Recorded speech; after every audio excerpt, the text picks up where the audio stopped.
Hello friends, Jim Hale here, welcoming you to a new feature we are debuting today at LifeSite that we're calling Good News Fridays.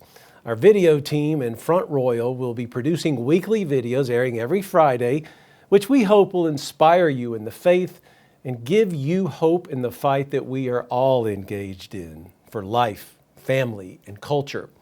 And we want you to be part of all of this. So at the end of the video, you're going to see an email address where you can send us your story ideas. We want to know about the pro-life heroes and inspirational, ordinary men and women who are joyful witnesses to the culture of life. Today's Good News Friday segment features a husband and wife right here in Front Royal. It's an art because it involves a lot of creativity. It helps you to take your daily, ordinary work and really think about it more deeply. He's bringing in classical philosophy, including people like St. Thomas Aquinas. It's a way to structure and organize your thoughts and your work. In an age of disorder, chaos, and fear, is it possible for faithful Catholics to truly live a balanced and ordered life? Could you call this way of life an art? A young father in Front Royal, Virginia says the answer is a resounding yes.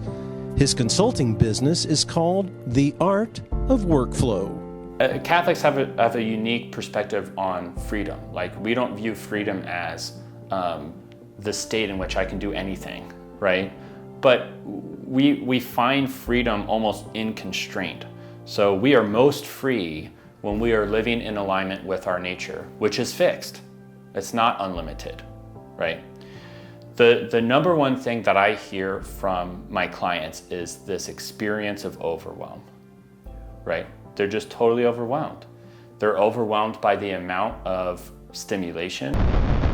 They're overwhelmed by a school system that's failed to teach them how to think. They feel that they wish they could have a better relationship with their children. They wish they could just watch their kids' soccer game and not be always thinking about work, right? But they don't know how to get that. Coaching stressed out men and women gain clarity and balance is a family affair. Andy and wife Liz work as a team. But this is not New Age success mumbo jumbo.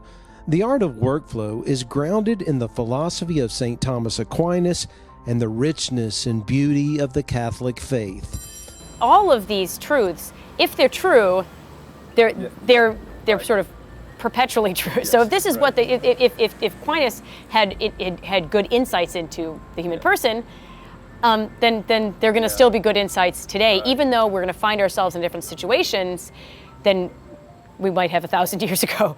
It's going to still be relevant because we're still human beings, and I think that's one of the insights of faith more generally. If this was true 2,000 years ago, it's true today. And so while it's applying some of the same truths in changing circumstances. And one of the helpful things about drilling deep down philosophically in what's really going on here is you're not just applying the surface level answers. Because if you're trying to apply a broader principle to something, you have to understand the underlying principles. Because what a solution might be for one person isn't going to be the same solution for the other, even though they're both responding to the same underlying realities. The solution for most of us is to strive for efficiency. But for a Christian, that's just part of the story. Efficiency is important, but efficiency by itself is not enough. So it's efficiency, effectiveness, I'm doing the right things. And then the last thing I'd say is effectiveness. There's teaching a love for this. It's actually, I love what I'm doing. And when we bring that joy in, that's kind of the second piece here, people will see that. And that will actually help us evangelize more people. We'll be able to reach more souls because they'll see our joy in our work as well.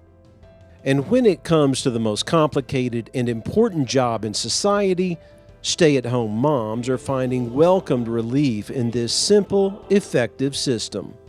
It's just so helpful to be able to not feel like you're being pulled along in life. You're able to sort of take it one step at a time and move with it. That's one of the steps is you're moving through life, and it's not like you're being, dragged along. It's like you're, Andy and Liz used the phrase, like you're riding the wave, you're surfing that wave, and it's hard to get there, but once you do kind of reach that, it's so great to be able to feel like I am actually sort of on top of things. I guess our primary things, we're dealing with what's on people's minds, we're giving it the attention that it needs.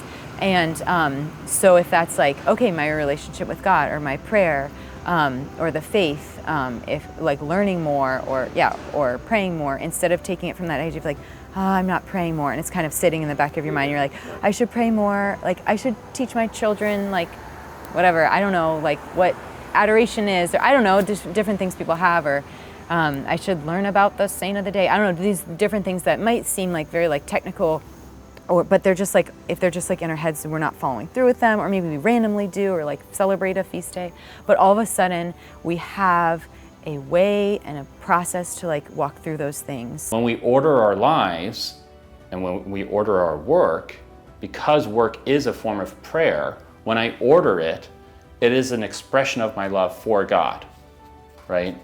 And so that's how I see all of this kind of tying into, well, God has given me certain talents and He wants me to do something with them. We can't effectively participate in the building of the kingdom of God if we're totally disoriented and feeling overwhelmed.